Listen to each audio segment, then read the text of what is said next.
Bueno, buenas noches a todos y bienvenidos a la Fundación Columbia. Veo algunas caras conocidas de gente que ya ha venido a otras charlas y es lindo ver también siempre caras nuevas, así que gracias a cada uno por estar acá. Yo soy Laura Nasi, soy médica integrativa y soy la asesora científica de la Fundación. Y este año empezamos con este ciclo de encuentros de ciencia y espiritualidad, porque desde la Fundación estamos investigando el tema de ciencia y espiritualidad no como dos polos antagónicos, sino como dos caras de la misma moneda, como dos formas de ver un tipo de conocimiento desde dos miradas diferentes.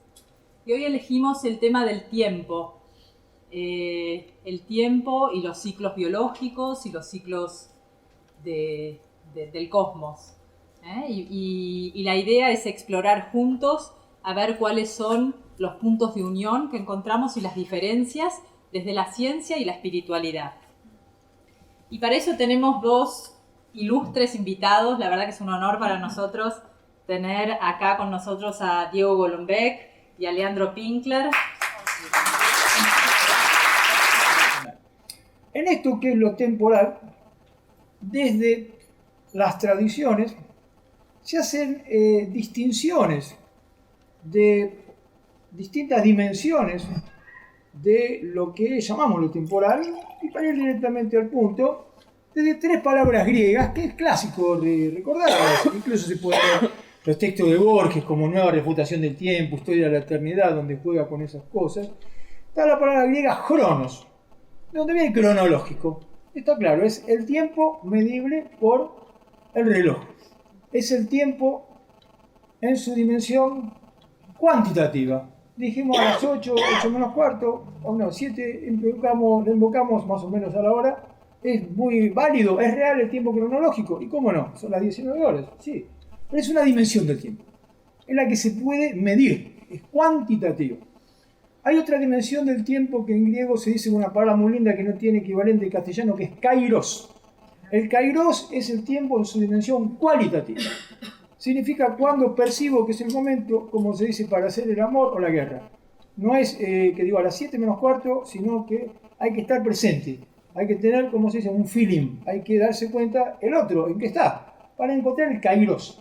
Kairos etimológicamente viene de una situación que es cuando en la guerra, en la batalla, se abre la guardia del otro. Es decir, el guerrero tiene una guardia, cuando se abre un poco la guardia es el momento de entrar. Ese es el kairos.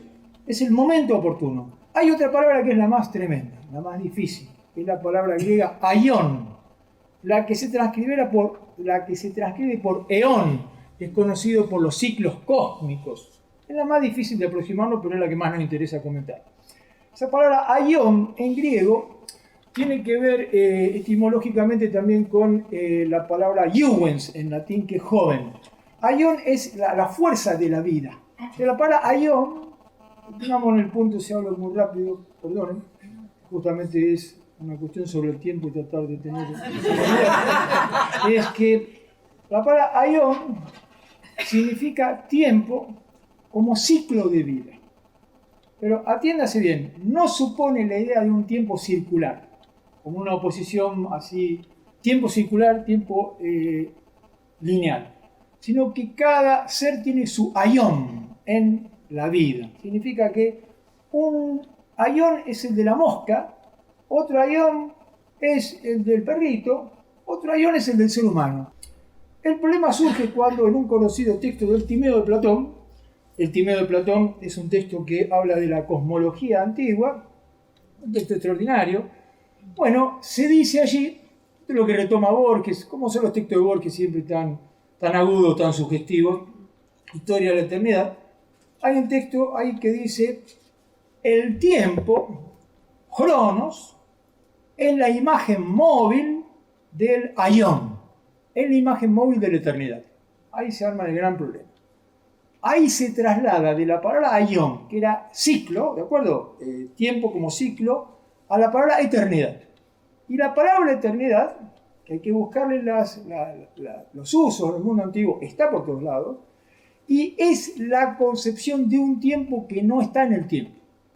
Es decir, el tiempo cronológico está en el registro de la duración. La eternidad, esta es la idea que queremos tratar de aclarar, no es un tiempo infinito, como quien dice, tardó una eternidad. Es decir, no es un cronos, ¿de acuerdo? Un tiempo cronológico y de infinitos puntos, no es esa la idea. La eternidad es lo que se plantea San Agustín en el libro 11 de las Confesiones, que dice, ¿qué es el tiempo? Cuando no me lo preguntan, creo que lo sé, pero cuando me preguntan no sé explicarlo, porque el presente ya se ha vuelto pasado y el futuro que estaba por venir ya es presente. ¿Te parece que hay un presente del presente, un presente del futuro y un presente del pasado? Le dice, pero tú, Dios, ¿dónde estabas? ¿Dónde estabas antes de haber creado el mundo? Entonces dice, pero si digo antes, ya digo un error. Porque si digo antes, significa que estoy pensando cronológicamente. Tenemos la ilusión de que hay una hora, y después hay otra hora, y después hay otra hora. Como que si fuera una hora equivalente al número 1. Digo, 1, 2, 3, y una regla infinita de puntos. En realidad hay solamente una hora. Pero ese ahora es siempre el mismo. Es no el que tenemos en la percepción de lo cronológico, sino el que está siempre presente. Es decir, que hay algo siempre presente como una idea de origen al que retorna todo en cada instante, es la concepción tradicional de que en cada inspiración el cosmos toma fuerza del principio divino y en cada expiración se destruye. Es decir, es una idea muy tremenda que nos recuerda además algo alegre, si se lo toma bien, que en cada expiración estamos más cerca de la muerte, lo que significa que todo retorna a su origen. La idea de la eternidad como un permanentemente ahora, pero que no está en esta dimensión, nos habla de un universo de niveles. En las tradiciones no se postula esto dogmáticamente, sino que hay prácticas que lo llevan a irlo teniendo como una vislumbre que son de los estados de conciencia. El gran texto de Así habló Zaratustra de Nietzsche, que bueno, es como justamente una gran reformulación de estas ideas tradicionales desde una perspectiva poética, termina diciendo, la tercera parte de Zaratustra dice, el dolor dice pasa, pero el placer quiere profunda eternidad, tife, epica, y la palabra que dice que el ser humano en realidad se construye a sí mismo cuando vive no en relación a un apuro que es como se dice, no sé lo que quiero, pero lo quiero ya, es decir, tomado siempre por una prisa, o vivimos también lo llamada procrastinación, crastinus es el futuro, vivimos o en la ansiedad o en lo que es el dejar para mañana.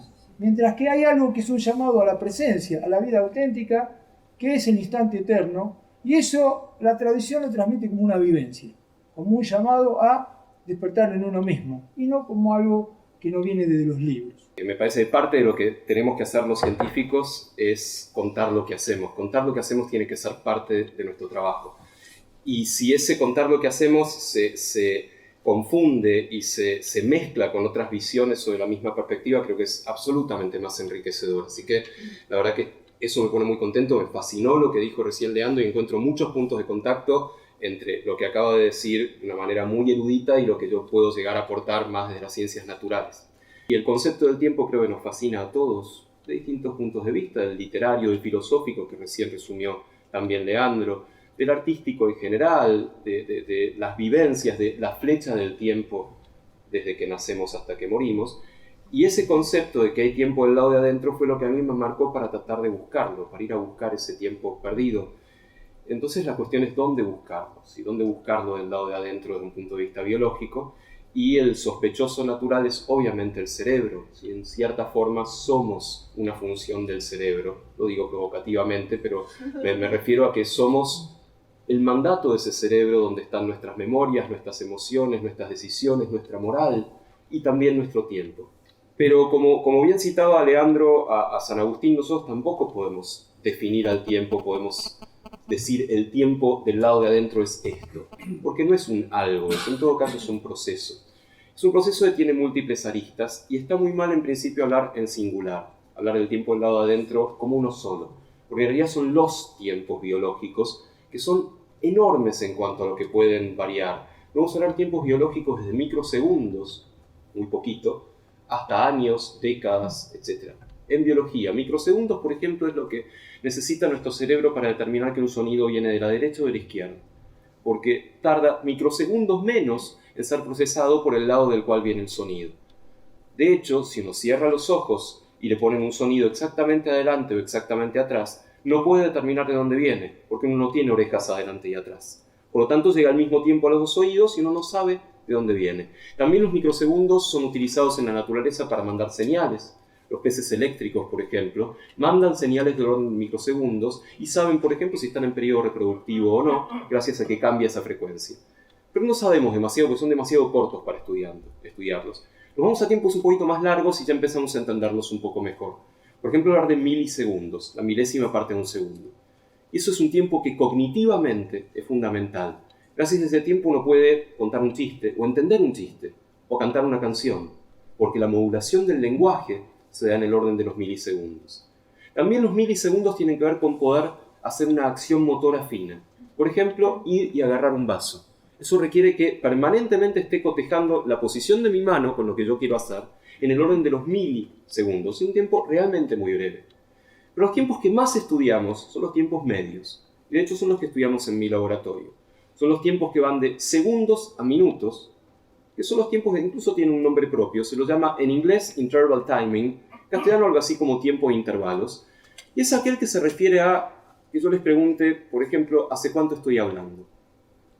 Y ustedes me dirán 3 minutos, 5 minutos, o que fuera, depende de cuán bien la están pasando, pero eso vamos a hablar dentro de un rato, ¿sí?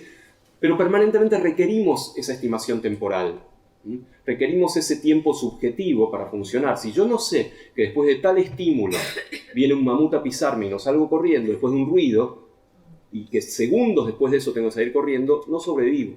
O si no sé que segundos después de que aparece una presa tengo que saltar y agarrarla para comer, tampoco salgo vivo. Por tanto, la estimación de segundos a minutos es fundamental evolutivamente. El tiempo que sigue es el que más estudiamos nosotros, es el tiempo de alrededor de un día. Y también tiene un nombre propio. Dado que es alrededor de un día, lo llamamos circadiano, por circa diem, alrededor de 24 horas. Y me voy a referir a ese tiempo dentro de un rato, ¿sí? También hay tiempos mayores, por supuesto, ¿sí? Que hay tiempos que tienen que ver con los meses lunares, que tienen que ver con los años o las estaciones. Para algunas especies, algunos tiempos que tienen que ver con muchos años que son importantes para su ciclo de vida. Nos vamos a centrar sobre todo en los dos tiempos medios, segundos a minutos y días. Entre otras cosas porque son los que más sabemos cómo funcionan, cuál es el sustrato, qué consecuencia tiene. ¿Y cómo podríamos estudiar el tiempo? ¿Cómo podríamos catalogarlo? Vamos a hacer un menú de tiempos. Primero pensar si el tiempo no es un sentido. Un sentido como los sentidos clásicos, como la vista, la audición, el olfato, etc. Si el tiempo es un sentido, al menos sabemos qué preguntas hacerle, porque sabemos qué preguntas hacerle a un sentido clásico. Sabemos que tiene que haber un estímulo para ese sentido clásico, sabemos que tiene que haber un receptor, y tiene que haber algo en el cerebro que lo decodifique ese receptor. Por lo tanto, podríamos buscar esas características del tiempo. Lo que pasa es que esto que yo acabo de decir tan sencillamente no lo es. Los sentidos son muy truchos, son muy poco fiables, inventan cosas del mundo y roban cosas del mundo. Ejemplo típico, ¿tienen medias puestas? ¿Ahora? Sí, ¿verdad? Y hasta yo les pregunté, ¿no sentían que había algo tocándoles el pie y no era el señor de al lado? ¿Verdad? ¿No sentían algo que estaba rozando el pie permanentemente? Eso es una trampa de los sentidos. Cuando un sentido es estimulado por mucho tiempo, deja de responder. Eso se llama adaptación sensorial. Cuando uno entra a un lugar que huele feo, de pronto huele feo y de pronto uno se olvida, minga, no se olvida nada. El sentido deja de responder. Por lo tanto, pregunta, ¿se adapta el sentido del tiempo? ¿Al cabo de un rato uno deja de sentirlo? Sí, curiosamente sí, dependiendo de qué esté haciendo uno, por supuesto. Pero Leandro mencionó una palabra que tiene un significado en psicología, que es la palabra flujo, que en psicología temporal tiene que ver con la desaparición del tiempo.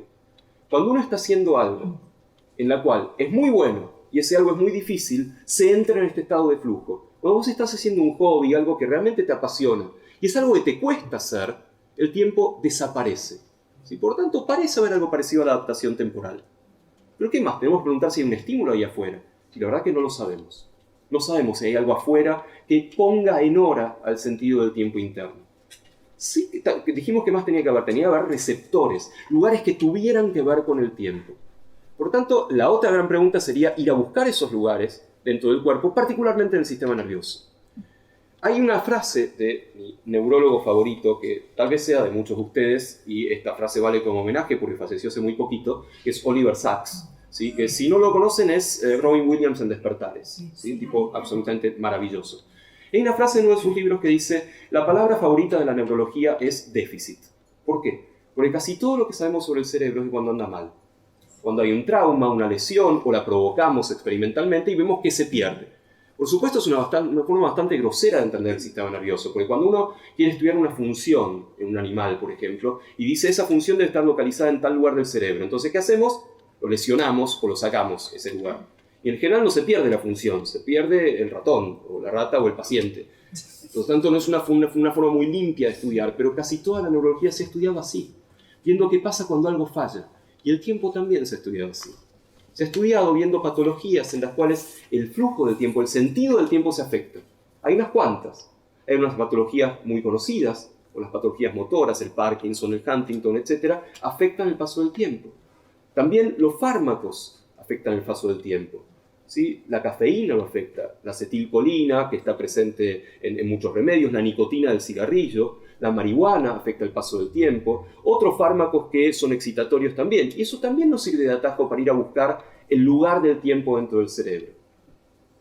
No sabemos del todo, pero tenemos algunos candidatos. No me voy a poner técnico para mencionarles tales lugares, pero tenemos algunos candidatos donde se guardaría el tiempo en el cerebro. ¿Qué más podemos preguntar sobre el tiempo?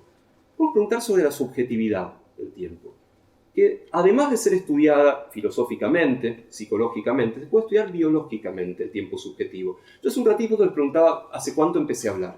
O les podía pedir, estimen 15 segundos, o estimen 30 segundos. ¿Sí? Dependiendo de qué esté pasando con ustedes, esos 15 o 30 segundos van a variar. Van a ser muy largos o muy cortos. El contexto emocional en el cual estén varía el sentido subjetivo del tiempo. Lo que más o menos recién Leandro definió como kairos. El cronos sería por ahí el tiempo lineal que estudiamos, o el tiempo circular que me voy a referir al final, y el kairos sería, en todo caso, el sentido subjetivo del tiempo. El problema de la palabra kairos es que me recuerda tanto al padre Farinero que me da una bronca. Ahora que, bueno, saquémoslas de encima. Esto de la subjetividad es importantísimo, y es algo de sentido común, que cuando le estás pasando bomba, el tiempo pasa rápido. Cuando le estás pasando mal, el tiempo se estira. ¿Sí? Pero la ciencia es eso, la ciencia es ponerle números al sentido común. Es hacer experimentos para eso que uno intuye, finalmente puede decir, lo demostré de una manera, entre comillas, científica. Esto lo dijo en un paper en broma, pero un paper al fin, nada menos que Einstein, que escribió, y estoy traduciendo más o menos literal, ¿sí? Cuando uno está en una cita con una chica bonita por 1 hora, parece 1 minuto. Pero cuando uno está sentado en una estufa caliente por 1 minuto, parece 1 hora. Eso es relatividad. Y esto que dijo Einstein en broma es lo que todos experimentamos, y les quiero contar un pequeñísimo experimento que estamos haciendo, bajo la idea esta de que el contexto emocional modula la subjetividad del tiempo. Nos preguntamos en el laboratorio, ¿y qué emoción podemos variar, podemos controlar nosotros? ¿La tristeza, la felicidad, la bronca? No, decidimos una mucho más sencilla, que es el fútbol. Entonces, ¿qué hicimos? El fútbol. Entonces fuimos a la cancha, y le pedimos a los hinchas, a los que parecían más saludables y más elegantes de todos, que nos estimaran 30 segundos. Entonces, medíamos y estimó 30 segundos en 28, en 32, en 30, en lo que fuera. Después volvíamos a la cancha cuando faltaban 5 minutos para terminar el partido. Y buscábamos a los mismos hinchas, que estaban un poquitito más enfervorizados, con lo cual había un seguro que sacar para realizar estas experiencias. Y le pedíamos a los tipos que de nuevo estimaran esos 30 segundos. Bajo la hipótesis de que si el equipo iba ganando 1-0, el tiempo se iba a estirar. Si el equipo nuestro iba perdiendo 1-0, el tiempo se iba a reducir. De nuevo, sentido común. Y obviamente funcionó. Obviamente un alargamiento del tiempo subjetivo, dependiendo de cómo le iba a tu equipo, o un acortamiento. Demostrando en cierta forma esto de que el tiempo subjetivo varía de acuerdo con el contexto emocional. Podría contarles muchas más cosas de tiempo subjetivo, lo dejo después para preguntas, pues me quiero dedicar al último tiempo, al circadiano, que es el que más estudiamos, que es en cierta forma la visión del tiempo circular que tenemos en la biología. porque es lo que recurrentemente vuelve sobre sí mismo. Una buena metáfora sería el Ouroboros, la serpiente mitológica que se come la cola, se come a sí mismo, porque todos los días nosotros nos vamos reinventando, pero sobre la misma base. Nos despertamos, estamos activos, dormimos, nos despertamos y así sucesivamente. O sea, tenemos ritmos en todo lo que hacemos, en nuestro comportamiento, en nuestra fisiología, en nuestra cognición. Y si hay ritmos, uno podría pensar que vienen de afuera o que vienen de adentro. O sea, que son exógenos, que alguien en el mundo o algo en el mundo nos dice qué hora es. O bien algo dentro nuestro nos dice qué hora es. Y esas son dos escuelas de cronobiología. La escuela exógena, la escuela endógena. Y pensémoslo incluso mitológicamente. ¿Sí? Una de mis historias favoritas que está en las Metamorfosis de Ovidio, cuenta la historia de Febo o Apolo, dependiendo de si prefieren romanos o griegos. ¿Qué sé yo? ¿Y qué hacía este pibe? Salía del Monte Olimpo en su carro dorado, tirado por 4 caballos, y creaba el día, porque él estaba ahí arriba brillando con sus rayos dorados. Pero lo lindo de los dioses griegos es que andaban haciendo cosas de mortales también, no solamente cosas de dioses, y este en particular andaba enamorando jovencitas por ahí. Y había una joven que se enamoró de Febo, ¿sí? Se enamoró del sol, se llamaba Clitie. Y entonces la mina se quedaba en la tierra siguiendo el paso del sol. ¿Y Febo qué hacía? En términos más criollos, le histeriqueaba. Decía, ¿qué tal? Chao, nos vemos mañana. Sí, mañana hablábamos, todo bien. Y la otra se empezó a desesperar. ¿Cómo que mañana? No, dame bola, porque va a pasar algo, si no. Y el otro no le prestó atención y efectivamente pasó algo. Y es que el Clitie se fue transformando. Se empezó a transformar desde los pies, finalmente hasta la cabeza, hasta que se convirtió en un girasol. Y ahora ustedes tienen que decir, ¿vamos de nuevo? Hasta que se transformó en un girasol. Eso es un ritmo biológico. ¿Por qué? Porque el girasol gira todos los días siguiendo al sol. En la jerga cronobiológica tendríamos que decir que es un ritmo aburrido. ¿Por qué? Porque si el sol no le dice al girasol qué hora es, no gira. En otras palabras, es un ritmo exógeno, que viene del lado de afuera. Para un biólogo, para un fisiólogo en particular, es mucho más interesante que el tiempo venga del lado de adentro. Que haya algo dentro del cuerpo que mida el tiempo. A lo que mide el tiempo se llama reloj. Y si está dentro del cuerpo lo llamaremos reloj biológico. Entonces, toda la historia de la cronobiología fue la búsqueda de ese reloj biológico. El primero que la pegó un poco con estos experimentos no fue un biólogo, ¿sí? Sino que fue un astrónomo. ¿Qué astrónomo tenía en su observatorio una planta de estas, las mimosas? ¿Saben cuáles son las mimosas? Que uno las toca y se mueven las hojitas, son muy simpáticas. Resulta que descubrió que si iba de día al observatorio, las hojas de la mimosa estaban extendidas, mientras que de noche estaban retraídas. Cualquiera de nosotros hubiera dicho, es obvio, de día están extendidas para recibir al sol, de noche duermen o algo parecido. Pero el tipo dijo, no, voy a hacer un experimento. Ese experimento fue tecnológicamente muy complicado, porque fue agarrar a la maceta y meterla dentro de un ropero, a ver si seguía moviendo las hojas. ¿Sí? Y descubrió que sí, que las hojas se seguían moviendo, por tanto algo adentro de la planta medía el tiempo, había un reloj del lado de adentro. Y después empezó a descubrir que el reloj estaba en todos lados, estaba obviamente en animales y obviamente en humanos. Entonces, lo último que digo en esta introducción es cómo se descubrió ese reloj, cómo se fue a buscar. Es una hazaña realmente para la neurociencia haberlo buscado. Pues se podía buscar en cualquier lado, en el hígado, en la uña del dedo del pie, en algún lugar cualquiera del cerebro, pero sin una hipótesis de dónde buscarlo, uno hubiera estado siglos o milenios buscándolo. Y el primero que la pegó sobre cómo ir a buscarlo no fue un cronobiólogo, fue un cronopio. Fue Julio Cortázar, nada menos, que en los 50, en un libro curiosamente llamado Deshoras, escribió «El tiempo entra por los ojos, eso lo sabe cualquiera». ¿Qué quiere decir esto en términos cronobiológicos? No tengo idea de dónde está el reloj, pero sé que se pone en hora. Sé que ese reloj permanentemente tiene que ver al ambiente, o percibir al ambiente, y ponerse en hora y ajustarse para servir para algo. La principal forma de sincronizar un reloj biológico es a través de la luz. En algunos casos la única. Por lo tanto, si yo no tengo idea de dónde está el reloj, una estrategia posible es disfrazarme de luz, seguir el camino de la luz, o sea, entrar por los ojos y ver dónde va a parar esa luz. Qué fácil de hacer ese experimento. Disfrazarse de luz equivale a inyectar un colorante en la retina. Y ese colorante va a viajar por la misma vía que sigue la luz. Yo puedo ir viendo dónde va a parar ese colorante, de qué se colorea dentro del cerebro. Obviamente se va a colorear la vía visual. Eso no es noticia. Pero resulta, en la década de 1970, que se encontró que había otras áreas que se coloreaban también dentro del cerebro que no tenían nada que ver con la vista. Entonces la gente dijo, ya está, debe ser un reloj. Y efectivamente se descubrió que tenemos muchos, pero en particular un reloj principal muy profundo en el cerebro, que es este al cual le llega la luz y le dice al cuerpo qué hora es. Y le dice al cuerpo es hora de dormir, es hora de estar despierto, es hora de tener hambre. Le dice al cuerpo que si cambias el mundo, el reloj está raro. Por ejemplo, puedes cambiar el mundo volando hacia el este o hacia el oeste, lo que se llama jet lag. O puedes cambiar el mundo trabajando una semana de día, otra de tarde u otra de noche, lo que se llama trabajo en turnos rotativos. Y al reloj le cuesta mucho adaptarse. Durante un tiempo, cuando uno sufre de jet lag y llega a Europa o a Asia, para el mundo es una hora, pero para el reloj del lado de adentro es otra. Y uno tarda un tiempo en resincronizarse porque el reloj tarda un tiempo en resincronizarse. Bueno, ese reloj lo conocemos bien, ¿sí? Sabemos a qué escuela van sus hijos, y de hecho podemos saber hasta cómo tratarlo. Primero con luz, después con otra serie de estrategias que por ahí en las preguntas podemos volver a tratar. Entonces hice un menú de cómo estudiar el tiempo del lado de adentro. Estudiarlo como escala, pero muy cortito, no muy largo. Estudiarlo como un sentido. Estudiarlo como un lugar en el cerebro. Estudiarlo a través de la farmacología. Estudiarlo a través de la subjetividad. Y finalmente estudiarlo como un ciclo, como un tiempo circular que nos va recorriendo a lo largo de toda la vida. Queda una enorme dimensión del tiempo que también estudiamos los biólogos, es el tiempo desde el punto de vista cultural. ¿Por qué para algunas culturas el tiempo corre diferente de para otras? Por eso lo voy a dejar picando para después discutirlo con ustedes, con Laura y con Leandro. Muchas gracias.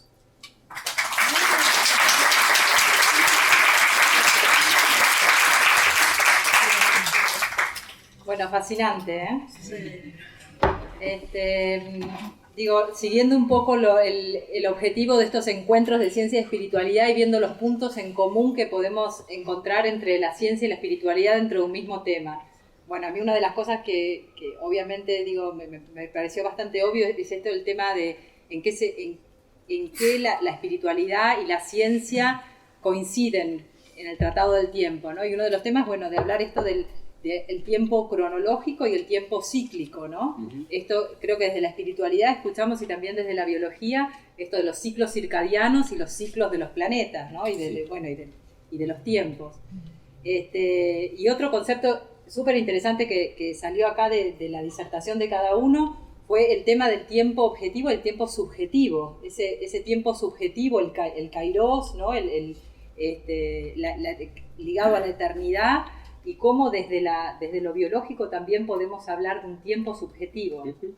Creo que todos por ahí, si nos ponemos a pensar un poquito, podemos relacionarnos a alguna experiencia que hemos tenido, ¿no? Donde el tiempo dejó de ser ese cronológico y perdimos la noción del tiempo. Cuando nosotros hablamos de relojes biológicos, hay una versión popular de reloj biológico, que es la que suele aparecer en las encuestas de Para Ti, ¿no? que es conoce tu reloj biológico, básicamente, que es en qué etapa de la vida estás, ¿sí? O sea, el nivel del desarrollo, un tiempo lineal, que es el desarrollo. Nosotros no hablamos de ese reloj, sino de un reloj circular, el reloj que tiene que ver con los días, en algunas especies con los meses lunares, y en varias especies también con el calendario biológico, lo que pasa a lo largo del tiempo, de los años. Y el último punto que me parece fascinante es el concepto de eternidad, que Leandro definió también desde lo filosófico o desde lo histórico. ¿Y qué podemos decir los biólogos de la eternidad? ¿Existe una eternidad biológica? Por supuesto que sí. ¿Sí? En principio, los ciclos de los elementos, en cierta forma, es una eternidad biológica. Pero también hay organismos que son eternos. Las plantas. El pasto es eterno, ¿sí? A menos que se queme o le pase algo. Un pastito, así cuando uno va de visita a lo de la tía y se lleva un brote de una planta para después meterla en un frasco en su casa, está haciendo un clon de esa planta porque es genéticamente idéntico y está un poco celebrando la eternidad también. Con lo cual hay un concepto de eternidad dentro de la biología del cual sabemos muy poco. Tiene que ver también con el concepto de regeneración. ¿Por qué algunos bichos se regeneran y otros no? ¿Por qué si le sacamos un brazo a una estrella de mar lo regenera y nos sacamos un brazo a nosotros y quedamos mancos? ¿Sí? Que no lo sabemos todavía. Y hay algunas cosas más moleculares que si quieres nos metemos un poco en ese camino, en células madre, etc. Pero hay puntos en común entre la cantidad de cosas maravillosas que dijo Leandro y algunas que me despiertan alguna explicación biológica. Lo que él refirió muy ricamente, que es que la sensación tiene un umbral. Es decir, pasado el umbral, por ejemplo, Pitágoras, a modo de ejemplo nomás, decía que los planetas, cada uno tiene una vibración y que emite un sonido. Entonces produce eso una sinfonía cósmica, porque van variando las posiciones, y eso lo llamaban la armonía de las esferas. Entonces preguntaba Pitágoras, ¿por qué no escuchamos entonces la armonía de las esferas? Y contestaban, porque la escuchamos siempre, ¿sí? Entonces, que como está siempre sonando. Pero Pitágoras decía también que aquel que agudizaba, al que agudizaba sus sentidos, él lo decía, el que limpiaba su corazón, limpiaba su alma, era capaz de volverse más sutil y tener justamente una percepción más precisa del instante. Hay altísimos estados de conciencia que no conocemos. Alguien puede decir el samadhi, por ejemplo, ¿no? En los 8 movimientos del yoga, comienza justamente por la parte corporal de relajación corporal. Como comentaba Diego respecto de los hinchas, no es lo mismo la sensación del cuerpo cuando uno está tenso que la relación con el tiempo cuando alguien está relajado. Que la relajación muscular es algo muy trabajado desde las distintas prácticas meditativas, artes marciales, etc. Y tiene que ver también cómo centrarse con la realidad. La realidad no hacemos ningún edificio teórico, ¿no? Significa que uno está más centrado en percibir las cosas, es decir, cuando está más centrado en sí. Nosotros perdimos en el mundo moderno mucho el contacto con solsticios y equinoccios. Y en lo de la visión de lo tecnológico, nos afecta mucho los ciclos circadianos también. Yo no soy un conocedor del cerebro, pero lo veo por las perturbaciones psicológicas que padezco. Entonces, el hombre contemporáneo, vivimos mirando celulares, pantallas, vamos al subte o lo que sea, no tenemos contacto con el cielo prácticamente, por eso es tan hermoso salir a otro lugar, tener otras impresiones. Y las tradiciones en general, piénsense la gente que vive en el desierto, por ejemplo, ¿no? Es una cosa tremenda, extraordinaria, ¿no? Entonces, por ejemplo, la palabra mes viene de men, que es luna, como moon en inglés, y en las iniciaciones antiguas se entendía que la mujer tenía una iniciación propia, que tiene que ver con los kairos de la vida. El kairos, como dijo Diego, no solamente algo subjetivo, es algo objetivo. El momento que empieza la menstruación. La menstruación tiene que ver con mes, tiene que ver con luna. Significa que la mujer tiene como una percepción más lunar, en el buen sentido de la palabra, de un ciclo biológico más arraigado en su feeling del tiempo, ¿no? Eso es lo que se concebía. Mientras que el hombre tiene como una dirección más, llamémoslo, hacia prospectiva. Hay ciertas leyes, llamémoslo así, de la vida y el cosmos, que la comprendemos en la observación de la naturaleza. Y hay ciertas cosas que la comprendemos en la observación de nosotros mismos.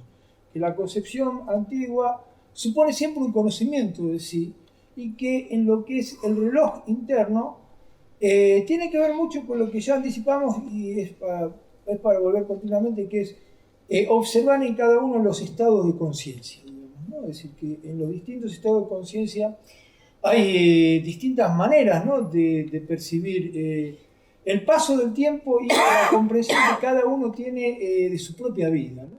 Unir lo interior con lo exterior es lo que es también unir lo simbólico con lo científico. Es decir, salir de la trampa dualista, ¿sí?, y unir justamente a la integración. ¿Qué otros ejemplos nos da la ciencia o qué otras explicaciones nos da para esto de los ciclos menstruales relacionados a la luna? ¿O qué más nos podés aportar desde ese lugar? Sí.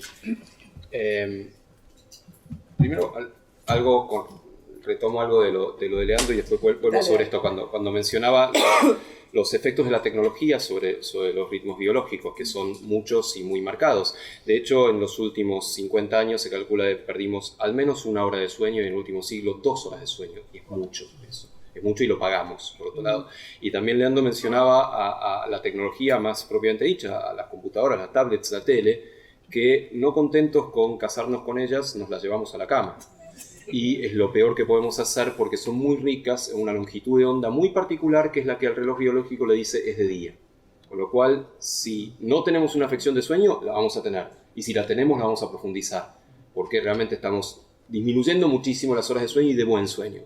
Entonces, con respecto a la tecnología, quería decir esto, ¿sí? Con respecto a las frecuencias o a los periodos mayores a un día, ¿sí? Ritmos que tienen que ver con varios días, etc., la verdad es que sabemos mucho menos. No sabemos dónde está localizado el reloj, así como sí sabemos cuál es el reloj circadiano, que es este lugar del cerebro que les mencionaba hace un rato. De hecho, el ciclo menstrual no es un ciclo lunar. Es un ciclo que no sigue la periodicidad lunar. De hecho, para las mujeres no ocurre siempre en las mismas fases de la luna. Para distintas mujeres ocurre en momentos distintos. Tiene una periodicidad similar, por lo cual por mucho tiempo se pensó esto de que estaba influido por la luna y o por las mareas, porque la luna produce las mareas. Pero sabemos que no es así. Sabemos que tiene un periodo que es propio, independiente del mes lunar, ¿sí? Sabemos también que se refiere a un ciclo bastante complejo de interacción, de charla entre las hormonas y el cerebro, entre las hormonas y ciertas partes del cerebro, que se va regulando de tal manera que genera un ciclo de aproximadamente 28 días. En algunas mujeres menos, en otras más. Pero de nuevo, ese ciclo no es influido por la luna. Hay una especie de monos del Nuevo Mundo, monos sudamericanos, que están en Formosa, ¿sí? Parecido al mono tití, que por ahí lo han visto en alguna foto, en el zoológico, lo que fuera. Que resulta que estos monos son crepusculares, o sea, están activos al amanecer y al atardecer. Mientras que la mayoría de los monos son o diurnos o nocturnos. Entonces un colega, un amigo en realidad, se puso a estudiar a estos monos crepusculares, viendo por qué no eran ni sencillamente diurnos o nocturnos, diurnos como nosotros o nocturnos como otros primates. Y él vio no solamente que eran crepusculares, sino que cada tanto tenían actividad nocturna. Cada tanto tiempo veía que los bichos salían al campo y hacían cosas de monos a la noche. Entonces se preguntó, ¿pero qué pasa? ¿Por qué hay noches que sistemáticamente salen o no? Y eso lo relacionó con los ciclos de la luna. Vio que cuando había luna llena, los monos salían, comían, ¿sí? Jugaban, se peleaban, etc. Mientras que cuando había luna nueva se quedaban en su nido, en su árbol o en lo que fuera. Y esto es una explicación evolutiva, ¿sí? Tal vez eso tenga que ver con cómo nosotros nos volvimos monos diurnos. La angustia frente a lo desconocido es posiblemente la fuerza impulsora más importante de la evolución. Le tenemos miedo a lo que no conocemos, por ejemplo a la noche, por ejemplo a la oscuridad. Entonces, desde este punto de vista evolutivo, es muy interesante la explicación de que la luna llena fue la que nos fue convirtiendo de bichos nocturnos en bichos diurnos, que es lo que somos actualmente. Para la gente, que es la mayoría de la gente por otro lado, que tiene creencias en lo sobrenatural, es algo real, es algo tangible. Por lo tanto, uno lo puede descartar. No puede barrerlo debajo de la alfombra tan fácilmente. En todo caso, puede tratar de entenderlo científicamente, ¿sí? No juzgarlo, sino tratar de entender por qué en los humanos está tan sobredimensionada esta creencia en lo sobrenatural. No me estoy refiriendo a las religiones, por eso es un fenómeno social. Estoy refiriendo al hecho biológico de creer en algo sobrenatural. Entonces, una hipótesis, que es la que yo trato en el libro justamente, es que es un fenómeno innato la creencia en lo sobrenatural. Y si es algo innato, es algo hereditario. Y si es algo hereditario, es algo evolutivo. Entonces, me pregunto con varios otros autores, ¿por qué la creencia en lo sobrenatural es algo evolutivo? ¿Qué carácter adaptativo nos dio? ¿Qué ventaja evolutiva puede haber tenido la creencia en lo sobrenatural? Y una de las explicaciones posibles, la más sencilla de todas, no necesariamente la mejor, es que es bueno creer por las dudas. Si uno está en el medio del bosque y hay mucho ruido y se empiezan a mover los árboles muy rápidamente y empieza a temblar el mundo, y mejor que uno crea que hay una señal divina y salga rajando. Porque si uno se queda ahí, seguramente venga una jauría de mamuts, que no se llama jauría, una mamutada de mamuts, y lo pise, ¿sí? En cambio, ¿sí? Si uno no cree y dice, esto es el viento, esto es una tormenta, no me jodan, y se queda ahí, no vive para contarlo. Eso es muy fuerte como explicación evolutiva, porque efectivamente uno se salvó, y en principio culturalmente, pero después ese fenómeno cultural fue arraigando de alguna manera en lo biológico, como para que tengamos tan metida dentro esta propensión a la creencia en lo sobrenatural. No, me viene la pregunta si esto es un fenómeno que se está dando ahora, esto, ¿no? de creer, de que muchos creen en lo sobrenatural y otros no, o a lo largo de los tiempos también hubo evidencia de que no todos creían en lo sobrenatural. Y decirle a una persona de tiempo atrás, ¿usted cree en lo sobrenatural? La gente no entendería qué dice. La palabra sobrenatural es una palabra cristiana. Los griegos hablaban de física, no hablaban de sobrenatural. Y para los griegos Heráclito dice, la naturaleza ama ocultarse. Para nosotros la naturaleza es distinta a la cultura. Y la naturaleza es distinta de Dios. Un japonés, el gran maestro Zen, Suzuki Roshi, dijo, usted tiene la palabra religión, porque religión es volver a unir. Porque para ustedes el humano es una cosa, la naturaleza es otra y Dios es otra. En cambio nosotros lo único que hacemos es respirar profundamente y unimos todo. Es decir, la creencia es creencia. El mundo antiguo no maneja esa palabra, maneja yakin. Yakin es la palabra árabe que significa certeza.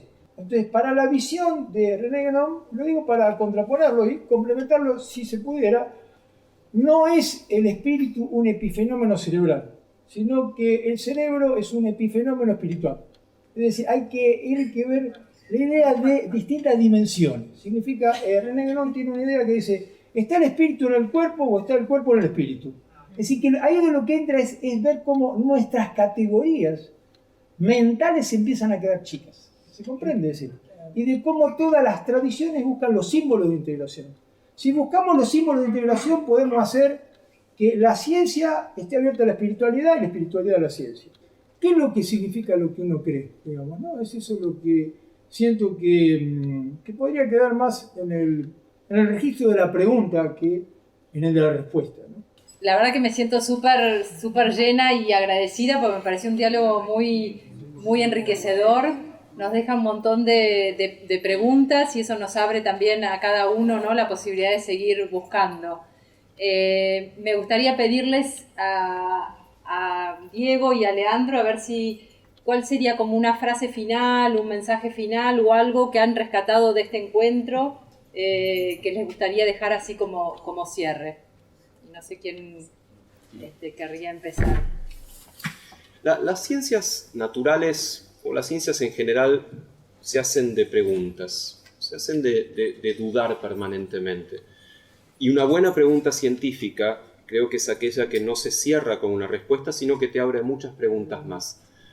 Y creo que en este diálogo que hemos tenido, con distintas aristas, con algunos puntos en común, otros que no, claramente, creo que lo que hemos tenido en común es la capacidad de maravillarnos frente a la pregunta, desde un punto de vista científico, espiritual, humano, como lo querramos llamar.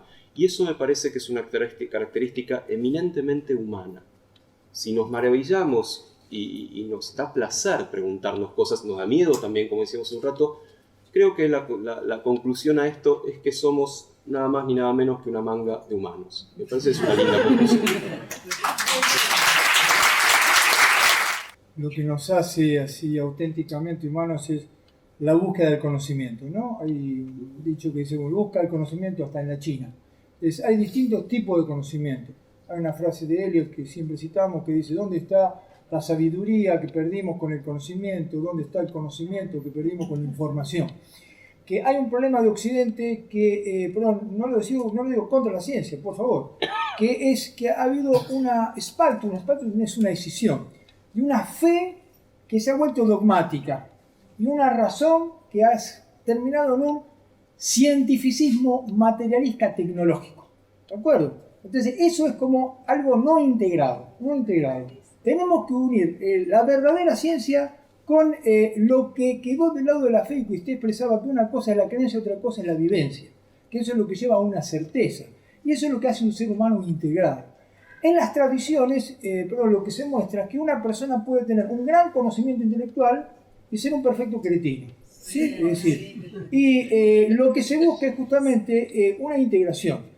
En el budismo, en el taoísmo, y esto va más allá de las religiones, que en las religiones hay perfectos cretinos, ya lo sabemos, eso lo sabemos.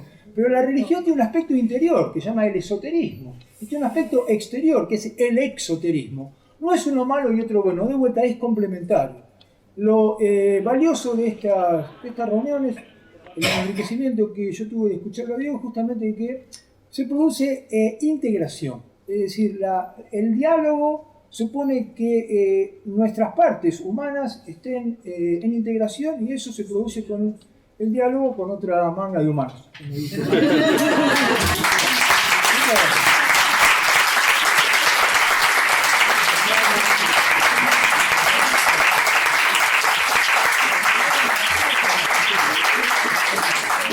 Gracias nuevamente, Diego, por estar con nosotros. Gracias, Leandro, por estar hoy con nosotros. Y gracias a todos ustedes y por las preguntas y comentarios súper interesantes. Así que es un placer haberlos tenido acá y los esperamos en la próxima. Gracias.